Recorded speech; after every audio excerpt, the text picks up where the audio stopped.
The history of Delhi has been a witness to the reigns of megalomaniac emperors and iconoclastic tyrants who seem to have committed acts of grave brutality. However, the marvels of beauty they left behind tell a different tale altogether.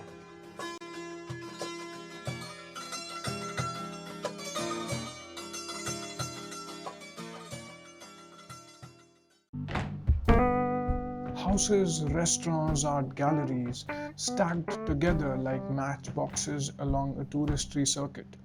Quaint eateries and cafes hidden cozily up dark staircases around confusing corners, waiting to surprise those who try hard enough for a good meal and sometimes for a good view. Yes, the contemporary Delhi usually associates Hauz Khas with five-star hotels and posh residential colonies. There are, however, historical trinkets littered all over. People often walk past these monuments without so much as a thought about their historicity. We intend to change that today.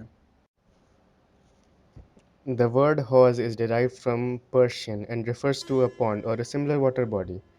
The water body in question here is the 14th century artificial lake created by Alauddin Khilji to supply water to his new capital at Siri, which was built between 1297 and 1307. Initially called the Hauze Alai, the name Hauz Khas just seems to refer to its royal origin. Around this lake, a plethora of buildings came up, housing everything from mosques to tombs to madrasas. Today, they form something of a historical theme park with architecture spanning the period of Khiljis, Tughlaqs, and the Lodhis. Acting as a magnet to tomb builders, the surrounding areas, which are the Deer Park, Green Park, as well as the Aurobindo Market, have a relatively large concentration of tombs as well. And today, we shall be taking a look at some of these lesser known treasures of Delhi.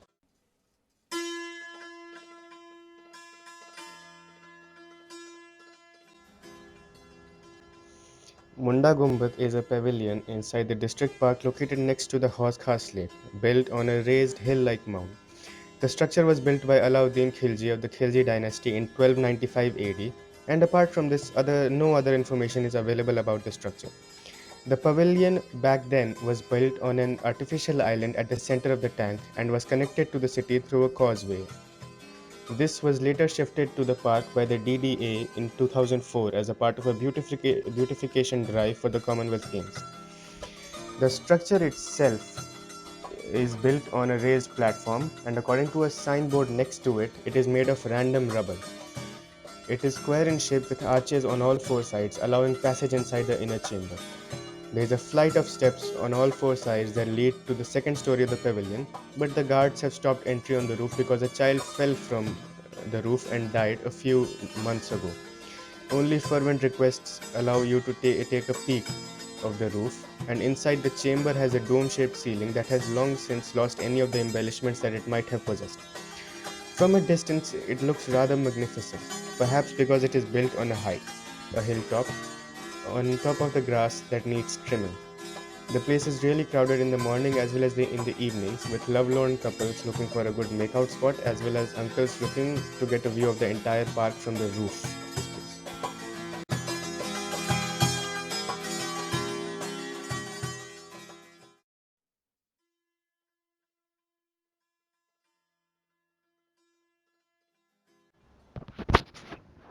Hauz Khas village complex was built over the second medieval city named Siri. The name was derived from two Urdu words, Hauz, which means water tank, and Khas, which means royal, and hence the royal water tank, which is a reservoir that was first constructed under the orders of Alauddin Khilji in order to supply water to his people living within the city fort of Siri and was named after him as Hauz Eli. This tank was dug over an area of 50 acres with a depth of 4 meters, measuring 600 meters wide and 700 meters long. Later, the water tank was filtered by removing and clearing the clogged inlet water channels under the orders of Sultan Firoz Shah Tughlaq, ruler of Firozabad, the fifth medieval city of Delhi, to supply water for the use of his people. The vastness and the scale of the lake was the subject of admiration of various travelers, with Timur Lame the Mongol king who defeated Muhammad bin Tughlaq and sacked Delhi, commenting that an arrow shot from one end would not reach the other.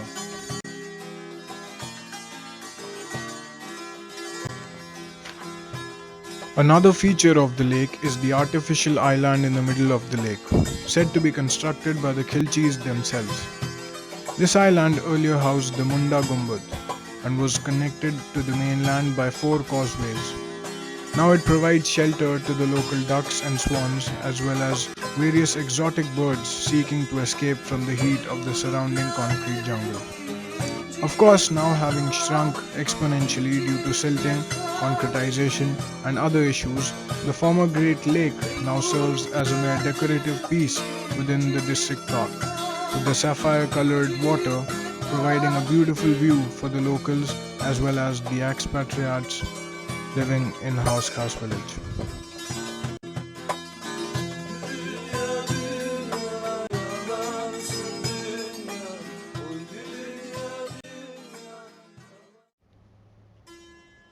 The Hauz Khas complex is also seen with an ancient mosque, tomb, pavilion, and a madarsa built by the reigning dynasties to overlook the serene water lake.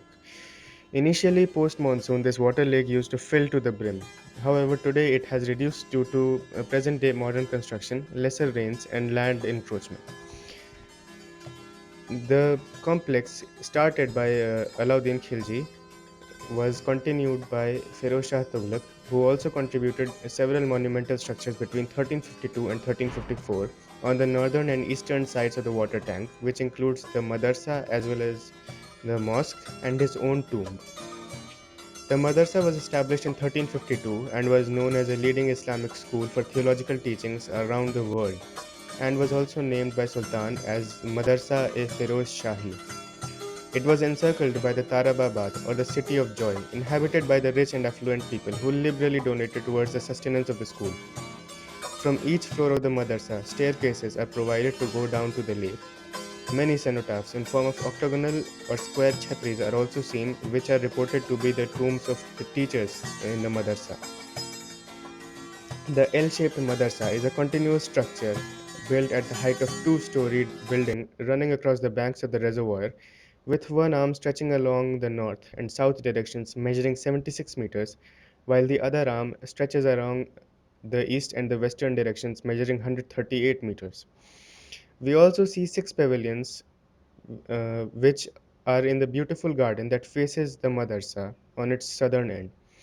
The garden, which lies on the same level as the second floor of the madarsa, can be entered from the eastern direction, passing right through the Hauz Khas village complex. These six domes are rectangular, octagonal, and hexagonal shaped with different sizes, probably marking the graves of the few royalties as per the inscriptions engraved on each pavilion. There is a cluster of three hemispheric shaped domes, with one measuring 5.5 meters in diameter and the others only 4.5 meters. These domes were carved with exquisite features displaying leaf-shaped motifs on the drums and kalsa motifs on the top of each dome. A small mosque built by Firoz Shah Tughlaq is also seen on the northern end of the tomb, and sandwiched between them are the two-storied pavilions flanked on the north and eastern side overlooking the reservoir, also used as a part of the Islamic seminary. The mosque has dome-shaped gateway that allows entry from the southeastern into the direction into the three small rooms. The Qibla, or the direction toward which all Muslims face to pray, overlooks the reservoir, and the central mihrab is seen with a dome-shaped chhatri looking like a pavilion projecting into the water tank. The other mihrabs are placed on either side of the central mihrab, which are walled by grilled windows.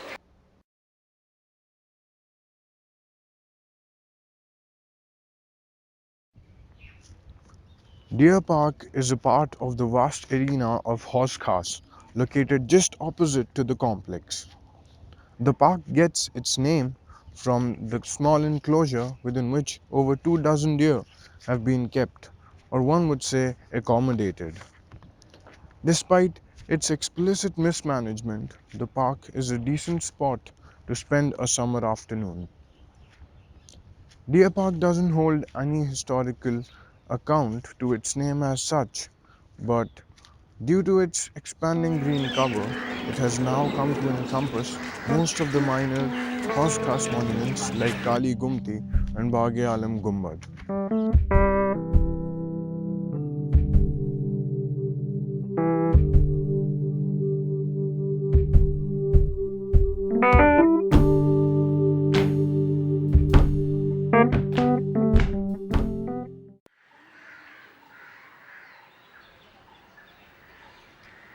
Diminutive and weather-beaten, the Kaligumti stands alone and unheeded. No one knows when its thick walled structure was built or what purpose it served. Its origins are unclear, but so is its present. It stands vulnerable to the Vandals, and its walls bear testimony to the uncouth city youth who have left it discovered with their graffiti and multicolored sketch messages.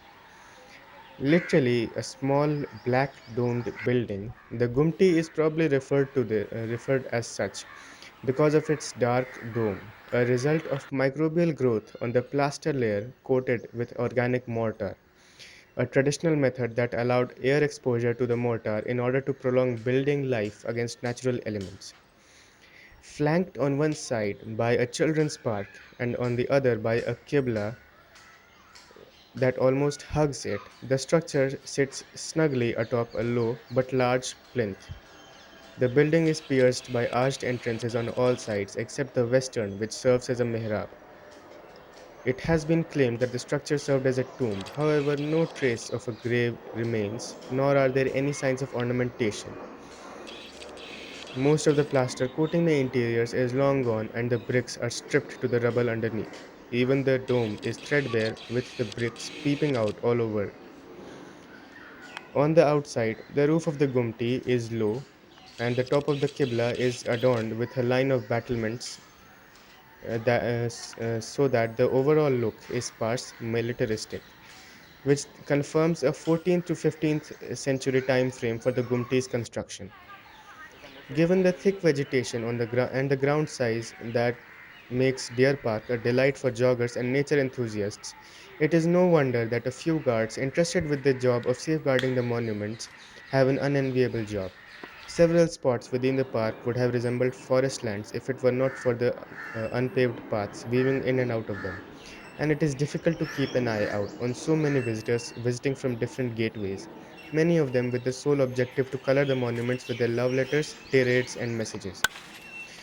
Colorful swings, painted brilliant violet and vibrant orange, keep the Gumti company. The place resonates with the cheerful shouts of the children and buzz of the insects. The color and merriment further adds a sharp twang of contrast to the melancholy, silent corner. Visitors might shun it on the account of its bare bone condition and the mounds of garbage lying around it, but the Gumti's raw beauty peeps through and lies in the rough exposed walls, flaking plaster, and the lack of any adornment. Truly, this is one of the most hauntingly beautiful buildings in the city. Though Baghe Alam Ka Gumbad literally translates to the tomb within the garden of the world, there is nothing grand or striking about Deer Park in which this imposing tomb stands to consider it a garden of worldly beauty. There are massive entrances set within three of the four walls of the tomb. The fourth acts as mihrab, the wall that indicates the direction of Mecca and is faced by Muslims while offering prayers. These entrances are barred with grills to prohibit monument defacers and vandals and couples searching for a makeout spot. Of course, the civic authorities didn't think about the entry of monument lovers and heritage enthusiasts. Arched windows exist above the entrances, and these display remnants of vivid blue tiles, which were used to break the monotony of the grey and red stone wall. Both the entrance and the window are set within a large arched niche, which is further housed in a rectangular frame projecting outwards through the wall face. The roof and the drum bass of the hemispherical dome are decorated with a line of battlements. Peering in through the grills, one can make out the design of the simplistic mihrab within, as well as the intricate patterns in blue, red, and white incised plasterwork that adorn the dome interiors. A huge central medallion depicts beautifully executed floral patterns set within the concentric circles of calligraphy and geometrical motifs. The designs invoke a sense of awe at the brilliance of the artists who worked on these patterns and crafted them with unmatched grace and precision. The mihrab bears an inscription referring to the construction of the tomb. It was commissioned by one Abu Sa'id in AD 1501 to house the mortal remains of a mendicant, Sheikh Shihabuddin Taj Khan. Sultan Sikandar Lodi reigned over Delhi at that time, and his rule saw many mendicants and saints arriving from Afghanistan, Persia, and beyond, settling in Delhi. Adjacent to the tomb is an exquisite qibla or wall mosque with a large courtyard meant to seat the devotees bound to it. The qibla has five arched niches set within larger rectangular indentations. The central of these niches is the largest both in terms of height and width. The wall extends and folds along the edges so that an additional niche also flanks the two sides of the courtyard adjacent to the qibla. The entire length of the wall is topped by pretty neat leaf motifs. Smaller niches line the wall and would have perhaps once also provided holes for keeping small lamps. Two neat rows of graves line the prayer space. Light and shadows playfully create patterns along the courtyard. The wall shows signs of cracks, and in many places the plaster has flaked off to reveal the underlying layers of rubble. Still, it's in pretty good condition if compared to the other two tombs in the park. It is actually a pity that such splendid structures are hidden from general public and allowed to become the haunts of vandals and antisocial elements. Had these been located elsewhere in the kind of garden settings that these were envisaged with, they would have been the treat of the place and a joy to behold. Hauz Khas complex has many long lost brothers in the form of structures that are scattered all over the village. These include the Chor Minar, Dadi Pota tombs, Choti Gumti, and some others which exude an air of incongruity and futility with respect to the posh residences that have now come up in the area.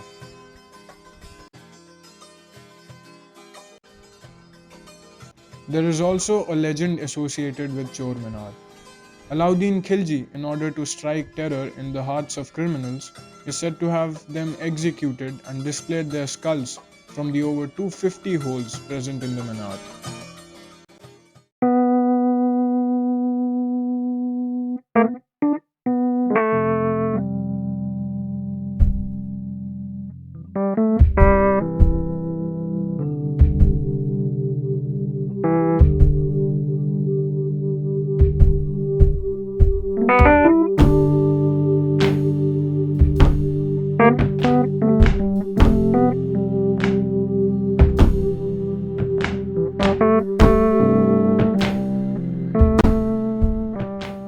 Today, the identity of Hauz Khas as a shopper's paradise and a happening scene for nightclubs has overshadowed its rich historical and cultural significance, evidenced in the alarming amounts of encroachment carried out as well as apathy shown to these structures by the authorities. The contrast is stunning. On one hand, we have posh planned colonies, and on the other hand, we have the slum clusters that have come up, finding a safe haven within the bounds of these monuments but also causing irreparable damage to them.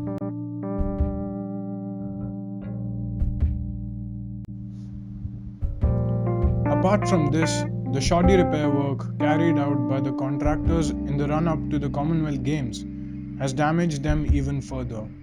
Many other factors have left these monuments as mere entities of ignorance.